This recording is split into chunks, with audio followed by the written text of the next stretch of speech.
আসসালামু আলাইকুম। সবাই কেমন আছেন?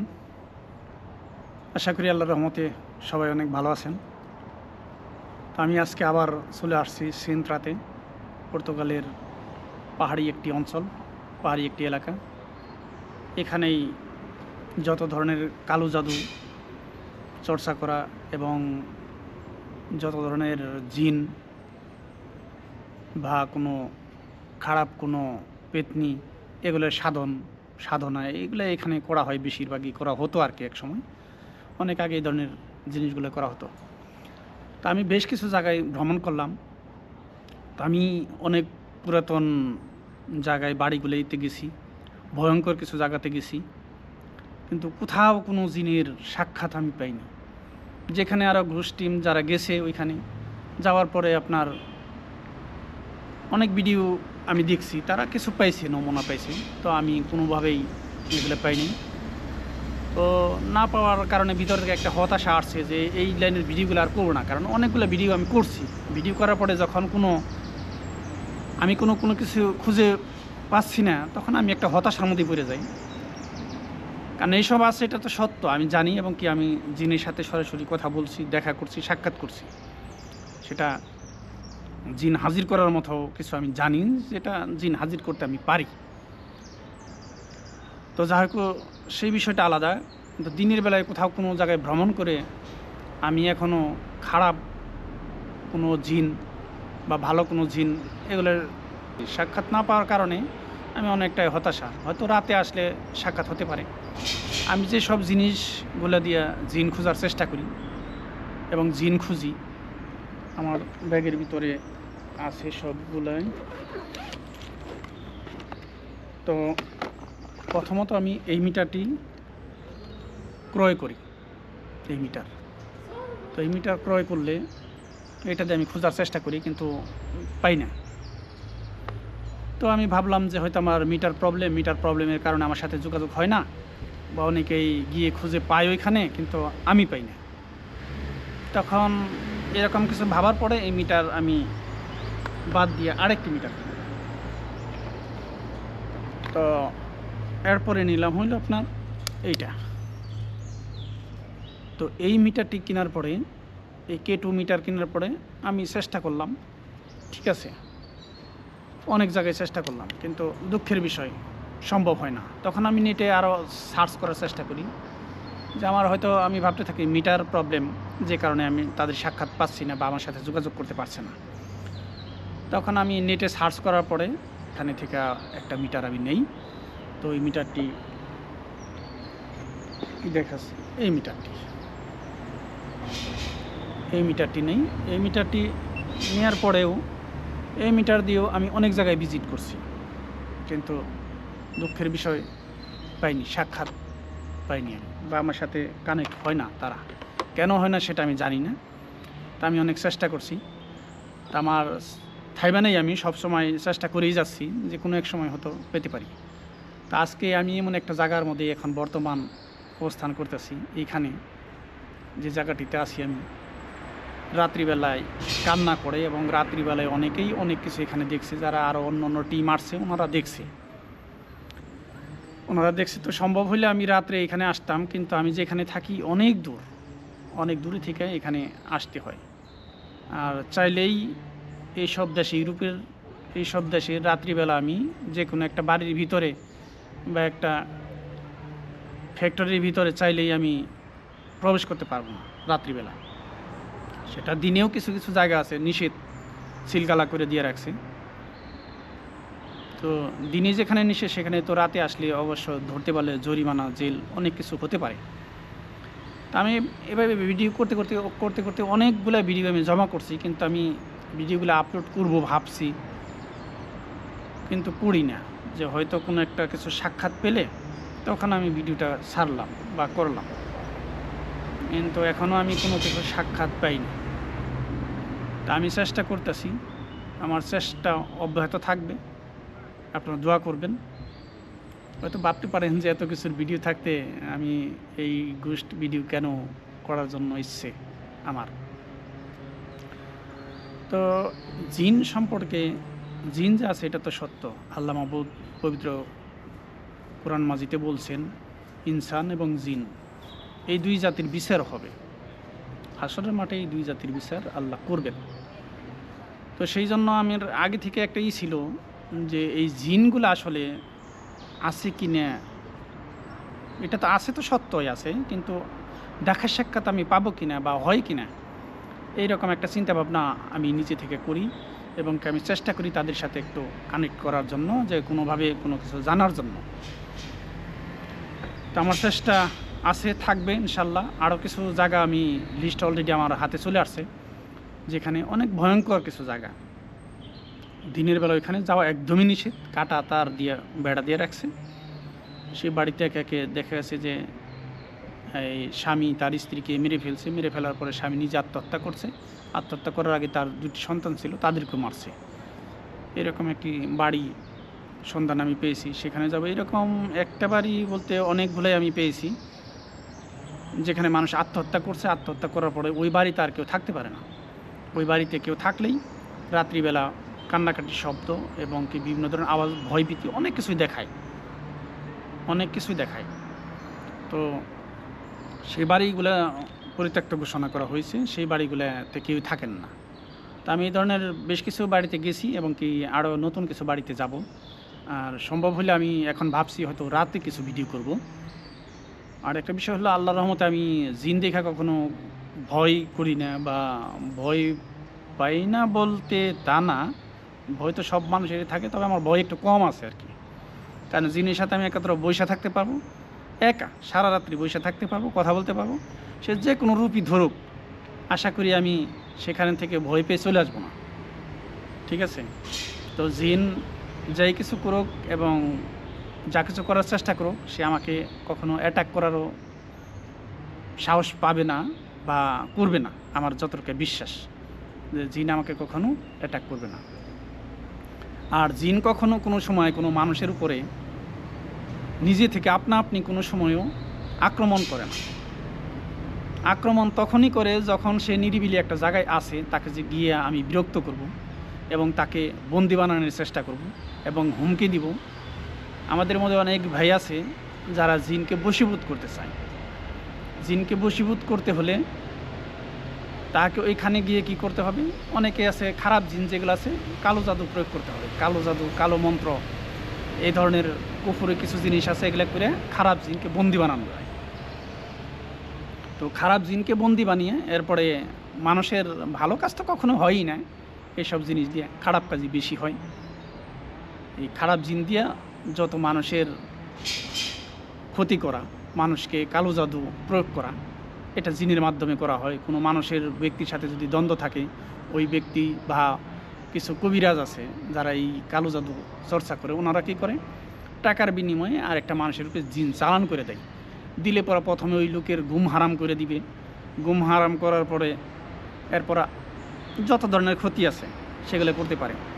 ক্ষতি করার মধ্যে কীরকম ক্ষতি করতে পারে তারা, যে আপনার হাতের নখ কাটলেন বা মাথার চুল এবং পরনের যে কাপড়, এটা যদি আমি ওয়াশ না করে যদি কোনো সময় ফেলে দেই, তাহলে ওই কাপড় যদি কেউ পায় তাহলে সে অনেক কিছু করা সম্ভব। তো সের জন্য মাথার চুল যেখানে আমি কাটবো, সেটা তো স্যালনেই বেশিরভাগই কাটে, যে ওইখানে থেকে কেউ কখনো সংগ্রহ ইচ্ছা করলে করতে পারবো, কিন্তু আমার মনে হয় না ওইখান থেকে করতে পারে খুব একটা। তো পরার যে কাপড়গুলো আছে আমরা যে সময় ফেলে দিই, এই কাপড়গুলো ফেলে না দেওয়া, উইরা দিলে সবচেয়ে ভালো হয়, পোড়া দিলে। আর না হলে ফেলে দিলে কি করতে হয়, কাপড়টা ওয়াশ করে ধুইয়া, অন্তত পানি দিয়ে ধুইয়া এটা ফালিয়ে দিলে, তাহলে এই কাপড় দিয়েও কোনো কিছু করা সম্ভব না। যে জিনিসগুলো ব্যবহার করবেন, এই জিনিসগুলো কখনোই ওয়াশ না করে ফেলে দেওয়া উচিত না। তাহলে যারা এই সমস্ত লাইনে কাজ করে তাদের জন্য অনেকটাই সহজ হয়ে যায়। আরেকটা বিষয় হলো, যখন আপনি খাবার খাবেন, খাবার খাওয়ার সময় যদি আপনার ভাত, যদি যেটা মুখে নেওয়ার জন্য উঠাইছেন, এই ভাতটা যদি নিচে পড়ে যায়, এই ধরনের খারাপ কাজ যারা করে, এই ভাতগুলো সংগ্রহ করলে আপনার জন্য, আমার জন্য সেটা ভয়াবহ একটা কালো জাদু করার সম্ভাবনা থাকে বা করতে পারে। সেটা খুব দ্রুত কাজ করে, খুবই দ্রুত কাজ করে এইসব জিনিস। এসব খারাপ কাজ যারা করে, খারাপ কাজের উদ্দেশ্য যাদের আছে, এইসব কালো জাদু নিয়ে যারা কাজ করে তারা মানুষের কখনোই ভালো কোনো কিছু করতে পারে না, ভালো কিছু সম্ভব না। অতএব এগুলো করতে গেলে জিন লাগে, আর জিন চালান করতে হলে তারা এই সমস্ত জিনকে বশীভূত করার চেষ্টা করে, জিনের আমল করে এরপর জিনকে ডাকে, হাজির করে, ঠিক আছে। তখন হাজির করলে এদেরকে কন্ট্যাক্ট দেওয়া হয়। কন্ট্যাক্ট কীরকম? ওই জিনকে দেওয়া হয় যে তোমাকে এইরকম রক্ত দেওয়া হবে, বা তোমাকে এই খাবারটা দেওয়া হবে, তুমি এইটা কাজ করো। আর খারাপ জিন যারা আছে, খারাপ জিনেরা যত খারাপ কাজ করতে পারবে, যত নিকৃষ্টতম কাজ করতে পারবে, তত তাদের প্রমোশন বাড়বে। জিনের একটা সমাজ আছে, আমরা মানব জাতি যেরকম বসবাস করি একটা সমাজে, একটা বাড়িতে একটা ফ্যামিলি পরিবার থাকে, এই জিন জাতিরও এরকম ফ্যামিলি আছে, পরিবার আছে, সব কিছুই আছে। তারাও কি করে, যারা খারাপ জিন, আমাদের মধ্যে যেরকম মানুষ আছে যে তারা সমাজের অবাধ্য, সমাজ মানে না, বা মা বাবা ছেলে সন্তান কারো কথা শুনে না, এরকম অনেক লোক আছে। তো জিনদের মধ্যে এরকম কিছু নিকৃষ্টতম জিন আছে, তারা যত খারাপ কাজ করবে তত তাদের নাম, দাম, সুনাম সব কিছু ছড়িয়ে পড়বে এবং কি তাদের পাওয়ার বাড়বে। তো এই জিনগুলো কী করে, আপনার এগুলো কইরে তাদেরকে জানান দেয় যে হ্যাঁ আমি খুব একটা পাওয়ার হয়ে গেছি। তাদের সমাজে যেমন আমাদের সমাজে কিলার থাকে, অনেক ডন থাকে, ঠিক আছে, এইরকম স্টাইলের জিনেরাও এইরকম শক্তিশালী হয়ে যায়। কে কত খারাপ কাজ করতে পারে, কে কয়টা খারাপ কাজ করছে, এগুলোর প্রতিযোগিতা হয় জিনদের মধ্যে। তো ওই সমস্ত জিনকে যদি আপনার আহ্বান করে কেউ, তখন ওই জিন সাড়া দেয়, সাড়া দিলে আসলে পরে এরপরে ওই লোকদের কাছে থেকে এই জিনিসগুলো নিয়ে নেয়। তখন এরকম হতে পারে যে বলে যে আমাকে রক্ত দিতে হবে, খাসির রক্ত দিতে হবে বা গরুর রক্ত দিতে হবে, ঠিক আছে, এরকম কিছু একটা তারা চাইলে তখন ওই কবিরাজে কী করবে, ওই জিনকে চালান করে দেয় ওই লোকের উপরে। তো ব্যবসা বাণিজ্য কারো ভালো যাইতেছে, আপনার প্রতিপক্ষ তার সহ্য হচ্ছে না, তখন দেখা যাবে যে আপনার জিন দিয়ে অনেক খারাপ কাজ বা কালো জাদু করে অনেক কিছু করে তার সর্বনাশ ধ্বংস করার চেষ্টা করে। তবে এই সমস্ত কাজ যারা করে নিশ্চয় তারা জাহান্নামী, নিশ্চয় তারা জাহান্নামী। কারণ আল্লাহর রসুল যে বিধান আমাদেরকে দিয়ে গেছে, যে বিধান আমাদের জন্য রাখছে, ঠিক আছে, কোরআন মাজিদ এবং হাদিসের যে পথ আমাদেরকে দেখিয়ে গেছেন, এইগুলোর বিপরীতে বা এই সমস্ত জিনিসের বাইরে যে যদি আমরা কোনো কাজ করি, তাহলে অবশ্যই সেটা শিরক হবে, হারাম হবে, নাজায়েজ হবে, নিকৃষ্টতম কাজ হবে। তো যারা এইসব লাইনে কাজ করে, যারা এই ধরনের কালো জাদু চর্চা করে, অ্যাকচুয়ালি তারা তো কোনো অজু পাক পবিত্রতা এই সম্পর্কে কোনো ধারণাই নেই, বুঝেই না। তারা যত অপবিত্র থাকবে এবং খারাপ কাজ করবে, যত মিথ্যা কথা বলবে, তাদের কালো জাদু তত বেশি কাজ করবে। কালো জাদু কখনোই কোনো মানুষের মঙ্গল করতে পারে না। সেটা যারা করে খারাপ কাজের জন্য, খারাপ উদ্দেশ্য হাসিলের জন্য এইসব কিছু করা হয়। এবং খারাপ যে জিনগুলো আছে তাদেরকে আহ্বান করা হয়, তারা আসলে ওই তান্ত্রিকের সাথে একটা কন্ট্যাক্ট হয়, এবং কি ভয়াবহ কন্ট্যাক্ট হয়। অনেক সময় তারা ছেলে সন্তানও চাই বসে, অনেক কিছুর বিনিময় হলে সেটা করার চেষ্টা করে তান্ত্রিকে, যদি তার খুব প্রয়োজন মনে হয়, বা নিজেকে বড় বানানোর জন্য বা কারো কাছে নিজেকে প্রকাশ করার জন্য এই ধরনের কাজগুলো করে থাকে। তবে আমি অনুরোধ করব এই সমস্ত কাজ থেকে সবাই বিরত থাকবেন। এই সমস্ত কালো জাদু করে কখনোই নিজের ভবিষ্যৎ নষ্ট করবেন না। কারণ হলো যারা কালো জাদু নিয়ে কাজ করবে বা কালো জাদু করবে, তারা নিশ্চিত জাহান্নামে যাবে। তো দুনিয়াদারি আপনার অল্প দিনের সময়ে, অল্প দিনের জন্য ক্ষমতা জানান দেওয়ানোর জন্য যে সমস্ত কুফরি কাজগুলো যারা করিয়া থাকেন, দয়া করে তারা বাদ দিবেন। এগুলো করা কখনো কোনো সময় ঠিক না। সেটা ভালো কোনো কাজ যদি হয় সেটা করতে পারবেন। যেমন অনেকের আছে স্বামী স্ত্রীর মিল থাকে না, মহব্বত থাকে না, সেটা পবিত্র কোরআন মাজিদ থেকে অনেক কিছু সম্ভব করা যায়। আর এই সমস্ত রোগীগুলাই বেশিরভাগ শরণাপন্ন হন ওই কবিরাজের কাছে গিয়ে তারা অনেকে আছে যে স্বামীকে বশীভূত করার জন্য যায়, স্বামীকে বশীভূত করে নিজের কন্ট্রোলে নিয়ে যায়। আবার অনেক স্বামী আছে নিজের স্ত্রীকে বশীভূত করার জন্য, সেটা ওই কবিরাজের কাছে যায়। কিন্তু মনে রাখবেন, কুফরি দিয়া যে জিনিস খারাপ কোনো জিনিস দিয়া শুরু করলে ভালো সেটা কখনোই হবে না। কারণ কখনো যদি আমি কাউকে কোনো সময় এই কালো জাদু করি, কালো জাদু করে যদি আমার দিকে আকৃষ্ট করি বা আমার দিকে নিয়ে আসি, তাহলে সেটা তো বৈধ হলো না, সেটাও বৈধ হলো। সারা জীবন যদি তার সাথে আমি ঘর সংসার করি বা থাকি, তাহলে তো তাকে আমি জিম্মি করতেছি। তো একটা মানুষকে সারা জীবনের জন্য যদি জিম্মি করে তার সাথে আমি ঘর সংসার করি, তাহলে আমার রেজাল্টটা কী আসতে পারে? জিরো আসবে। সেটার জন্য হয়তো আমাকে জাহান্নামে যেতে হবে। কারণ প্রত্যেকটা ব্যক্তিকে আল্লাহ তার নিজের ইচ্ছামতো স্বাধীনভাবে চলার জন্য আল্লাহ মানুষকে সেই ক্ষমতা দিয়েছেন। নিজের ভালো মন্দ বোঝার জন্য প্রত্যেকটা মানুষের সেই ক্ষমতা আছে। নিজের কোনটা করলে ভালো হবে, কোনটা খারাপ হবে, এই ধরনের বোঝার শক্তি একজন সুস্থ মানুষের অবশ্যই আছে আমি মনে করি। তাহলে যদি আমি জেনে বুঝে শুনে যদি এই ধরনের কোনো খারাপ কাজ করি, সেটা জেনে বুঝে যদি এরকম অপরাধ করি, অবশ্যই না জানার কারণে কখনো কোনো সময় যদি গুনাহ হয়, পাপ হয়, সেটা হয়তো আল্লাহর কাছে কান্নাকাটি করলে মাপ পাবো।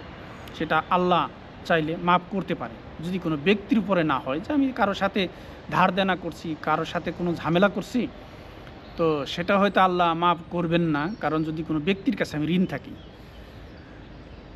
আমি যদি কোনো অন্য কোনো অপরাধ করে থাকি, সেটা আল্লাহ চাইলে রহমানুর রাহিম, সে চাইলে আমাকে মাফ করে দিতে পারবেন এবং দিবেন। আমি তওবা করলে আমি ক্ষমা পাওয়ার একটা ব্যবস্থা আছে। প্রত্যেকটা মানুষের জীবনে তওবা করা উচিত এবং কি তওবা করতে হবে। তওবা করা ফরজ মনে করব আমি প্রত্যেকটা মানুষেরই, কারণ তওবা করাটা খুবই জরুরি দরকার। তবে আরেকটা বিষয় হলো যে আমি এখন খারাপ কাজ করলাম, কোনো কারো খারাপ কিছু করার পরে, তো এখন তওবা করলাম। তওবা করার পরে 15 দিন 1 মাস গেলে আমি একই ভুল যদি আবার করি, তাহলে আমার মনে হয় যে দ্বিতীয়বার ওই তওবা করার সুযোগ আমার থাকবে না এবং আমার পাপ ডাবল করে দেওয়া হবে আর কি। যেটা আরও ডাবল করা হবে এর জন্যই যে আমি যেটা তওবা করছি, আল্লাহর কাছে ওয়াদা দিছি যে আমি এই নিকৃষ্ট কাজ হইতে বিরত চাই, এই ধরনের নিকৃষ্টতম কাজ আর কখনো কোনো সময় করার চেষ্টা করব না বা করব না। আল্লাহ আপনি আমাকে মাফ করে দেন। কিন্তু ওয়াদা করার পরে আমি 15 দিনে 1 মাস 2 মাস 3 মাস পরে আবার একই ধরনের ঘটনা যদি ঘটায় বা একই ধরনের কাজ যদি কখনো করি, তাহলে অবশ্যই এটা আমার জন্য ভয়ঙ্কর শাস্তি অপেক্ষা করবে। আমার জন্য বরাদ্দ থাকবে, সেটা ভয়ঙ্কর একটা শাস্তি বরাদ্দ রাখা হবে আমার মনে হয়। তো সেই ক্ষেত্রে যে জিনিসটা আমরা একবার তওবা করব, তওবা করলে দ্বিতীয়বার আর ওই জিনিসটা না করার চেষ্টা করব, করার চেষ্টা কখনো করব না। তো যা হোক, অনেক কথা বললাম, অনেক কিছুই বললাম, ভুলের ঊর্ধ্বে কেউ না। আমারও কথাবার্তায় ভুল ত্রুটি অনেক আছে বা গুছিয়ে কথা বলতে পারি না। ইনশাল্লাহ ভালো থাকেন, সুস্থ থাকেন, সবার জন্য দোয়া রইল। আসসালামু আলাইকুম।